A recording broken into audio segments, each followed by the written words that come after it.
और अब बात संसद के सत्र की करेंगे। संसद का शीतकालीन सत्र जारी है। पक्ष और विपक्ष के बीच में कई मुद्दों को लेकर तनाव है। केंद्र सरकार महात्मा गांधी राष्ट्रीय ग्रामीण रोजगार गारंटी कानून यानी कि मनरेगा को खत्म करके नया ग्रामीण रोजगार कानून लाने जा रही है। इसे मौजूदा शीतकालीन सत्र में चर्चा के लिए लिस्ट भी कर दिया गया है और कल बिल की कॉपी लोकसभा सांसदों के बीच में सर्कुलेट की गई। इसका नाम विकसित भारत गारंटी फॉर रोजगार एंड जीविका मिशन ग्रामीण यानी कि VBGRAMG बिल 2025 रखा गया है। नए बिल में कहा गया है कि इसका उद्देश्य विकसित भारत 2047 के राष्ट्रीय विजन के मुताबिक ग्रामीण विकास का नया ढांचा तैयार करने का है। काम के दिनों की संख्या 100 दिन से बढ़ाकर 125 दिन कर दी जाएगी और आज इस बिल को कृषि मंत्री शिवराज सिंह चौहान लोकसभा में पेश भी करने वाले हैं। इधर कांग्रेस ने सरकार के फैसले का विरोध किया। कांग्रेस सांसद प्रियंका गांधी ने कहा कि महात्मा गांधी का नाम क्यों हटाया जा रहा है। कितने ऑफिस है, कितनी स्टेशनरी है, कितनी उसके एलिमेंट्स हैं जिसमें खर्चा होता है, तो इसका फायदा क्या है, किस लिए किया जा रहा है, महात्मा गांधी जी का नाम क्यों हटा रहे हैं। महात्मा गांधी जी तो इस देश के सबसे बड़े नेता इतिहास में, दुनिया में, विश्व में माने जाते हैं, तो उनका नाम हटाने के लिए मुझे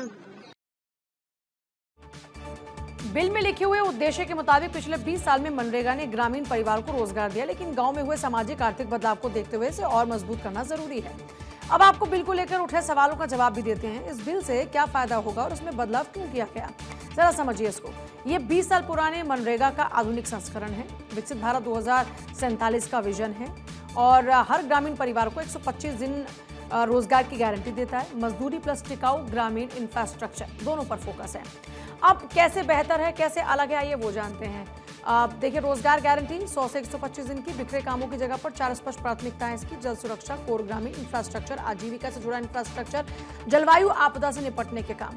विकसित ग्राम पंचायत प्लान की अगर बात करते हैं तो देखिए, इसमें PM गति शक्ति जैसे राष्ट्रीय डिजिटल प्लेटफॉर्म के साथ में इसका जुड़ाव। फिर अब एक सवाल आता है कि ग्रामीण इकोनॉमी को कैसे फायदा होगा, तो पानी की उपलब्धता होगी, इसके साथ साथ कनेक्टिविटी, सड़क, बाजार, इन तक पहुंच होगी। स्टोरेज और उत्पादन से आय में बढ़ोतरी होगी। जलवायु आपदा सुरक्षा की बात है। 125 दिन की मजदूरी से खपत बढ़ेगी और पलायन में कमी आएगी। डिजिटल उपस्थिति बढ़ेगी और भुगतान से पारदर्शिता होगी। अब किसानों को कैसे लाभ होगा, जरा वो समझिए। क्योंकि बुआई कुटाई के जो समय 60 दिन होते हैं उसका सरकारी काम बंद हो जाता है। खेती के लिए मजदूरों की उपलब्धता रहेगी। मजदूरी महंगाई पर रोक, सिंचाई जल संरक्षण से फसल उत्पादकता बढ़ने वाली है। स्टोरेज और मार्केट कनेक्टिविटी, बाढ़ सूखा कटाव से सुरक्षा होने वाली है। अब ये तो किसानों की बात हुई, बात करते हैं मजदूरों को क्या फायदा होगा। 25% ज्यादा रोजगार का अवसर रहेगा। पहले से तय काम होगा, अनिश्चितता कम होगी। 99% से ज्यादा डायरेक्ट डिजिटल पेमेंट होगी। काम न मिलने पर बेरोजगारी भत्ता भी मिलेगा। जो एसेट बनेंगे उनका फायदा मजदूरों को भी होगा। अब बदलने की जरूरत क्यों पड़ी, तो 2005 की जरूरतों के लिए यह कानून बना। ग्रामीण गरीबी 25.7 से इधर 4.86%। डिजिटल बैंकिंग कनेक्टिविटी बढ़ी और ओपन एंडेड मॉडल आज की अर्थव्यवस्था से मेल नहीं खाता है, तो ये रीजन दिए जा रहे हैं। अब आता है कि यहाँ पर डिमांड बेस्ड जो नॉर्मेटिव फंडिंग है वो क्यों, तो बजट अनुमान पहले से तय, राज्यों को प्लानिंग में सुविधा होगी, गारंटी खत्म नहीं होती है, काम न मिलने पर भत्ता अनिवार्य है इसके अंदर। अब फिर आता है कि क्या गारंटी कमजोर हुई है, नहीं। 125 दिन की कानूनी गारंटी है, सेंटर स्टेट की संयुक्त जिम्मेदारी है। आपदा में विशेष छूट होगी, काम नहीं मिलेगा तो भत्ता मिलेगा। जो पहले रिफॉर्म्स थे वो नाकाम रहे। डिजिटल सुधार हुए लेकिन फर्जी काम, गलत हाजिरी, मशीनों का इस्तेमाल, खर्च के मुकाबले एसेट कमजोर हुआ। सिस्टम अपनी सीमा पर पहुंच चुका था। अब बड़ी समस्या मनरेगा के साथ साथ क्या आ रही थी, कई राज्यों में काम मौजूद ही नहीं।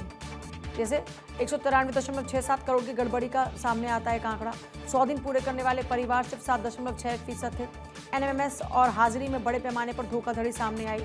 अब ये जो नई व्यवस्था है इसमें ट्रांसपेरेंसी होगी, क्योंकि AI आधारित फ्रॉड डिटेक्शन होगा, GPS मोबाइल मॉनिटरिंग होगी, रियल टाइम MIS डैशबोर्ड होगा, साल में 2 सोशल ऑडिट होंगे, साप्ताहिक पब्लिक रिपोर्ट होगी। फिर ये सेंट्रली स्पॉन्सर्ड स्कीम क्यों, तो जरा समझिए। रोजगार लोकल मुद्दा है, राज्य इसमें जिम्मेदार रहेगा, केंद्र इसमें मानक तय करेगा, तो दुरुपयोग को रोकने में राज्यों की हिस्सेदारी इसमें अच्छी रहेगी। राज्यों पर क्या इससे बोझ होगा, नहीं होगा इससे बोझ। सामान्य राज्यों में अगर बात करते हैं 60-40 का रेशो है। ऐसे ही UTS 100% केंद्र, एनी हिमालयन 90-10 का इसमें रेशो रहेगा। आपदा में अतिरिक्त सहायता इसमें मिलने वाली है। 60 दिन काम क्यों बंद रहेंगे, खेती के पीक सीजन में जो मजदूर हैं वो उपलब्ध हो, फूड प्राइस महंगाई पर रोक हो, 60 दिन जोड़कर लगातार नहीं होंगे और बाकी समय में 125 दिन की गारंटी होगी। मेरे साथ अक्षय एक बार जुड़ चुके हैं। अक्षय, हम देख रहे हैं कि नाम बदलने को लेकर सियासत भी शुरू हो चुकी है। सरकार कह रही है कि 2047 का जो विजन है उसको हमें पूरा करने के लिए ये एक प्रतिबद्धता चाहिए और इसलिए नाम बदला जा रहा है। सिस्टम में कुछ खामियां भी थी। कांग्रेस कह रही है गांधी जी का नाम मिटाना चाहते हैं।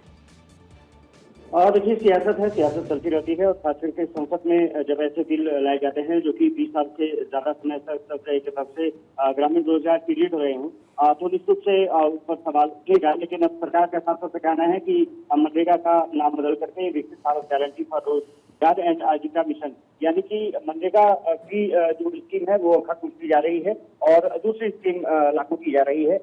VVG राम जी जो बिल है वो केंद्र सरकार पेश करने जा रही है। ग्रामीण मंत्री शिवराज सिंह चौहान इस बिल को पेश करेंगे और ये माना जा रहा है कि विकसित भारत 2047 के सपने को पूरा करने के लिए, खास करके ग्रामीण रोजगार को डेवलप करने के लिए ये इस्तेमाल किया जा रहा है और टेक्नोलॉजी का इस्तेमाल होगा और खेती का विशेष ध्यान रखा गया है। ये कहा जा रहा है 100 दिन की अपेक्षा 125 दिन गारंटी मिलेगा। सबसे बड़ी बात यह है कि जो मनरेगा में पैसे मिलते थे वही पैसे मिलेंगे और 6 महीने के अंदर जो सभी राज्यों को ये इम्प्लीमेंटेशन कैसे हो रहा है ये तय करना होगा। और ये माना जा रहा है कि जो 100% पैसा सरकार देती थी उसे अब बदल दिया गया है।